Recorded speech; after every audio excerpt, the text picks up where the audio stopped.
Pan, she whispered. Yes. Do you think there'll be a war?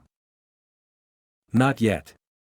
Lord Asriel wouldn't be dining here if it was going to break out in the next week or so. That's what I thought. But later? Shoo. Someone's coming. She sat up and put her eye to the crack of the door. It was the butler, coming to trim the lamp as the master had ordered him to. The common room and the library were lit by anbaric power.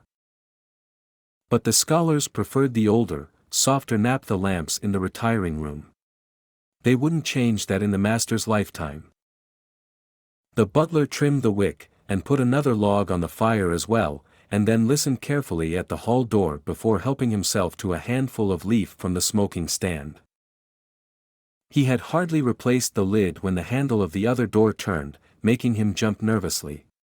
Lyra tried not to laugh. The butler hastily stuffed the leaf into his pocket and turned to face the incomer.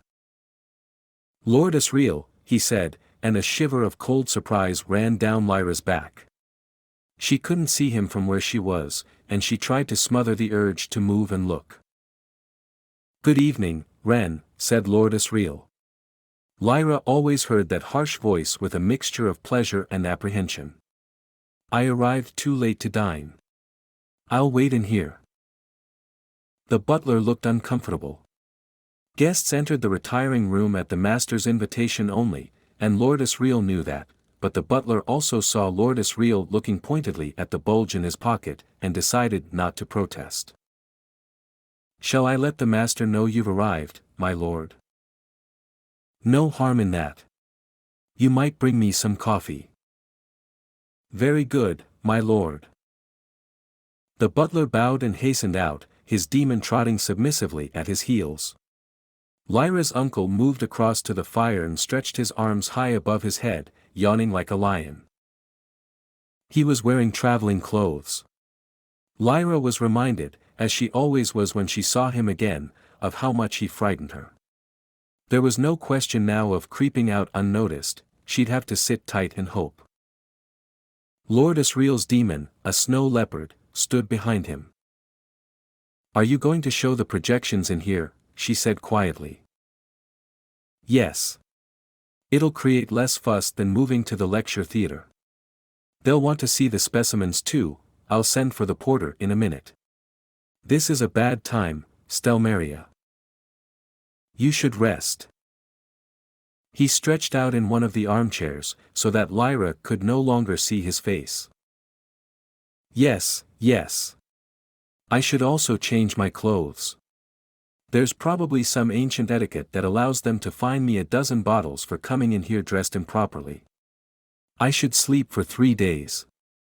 The fact remains that. There was a knock, and the butler came in with a silver tray bearing a coffee pot and a cup. Thank you, Wren, said Lord Asriel.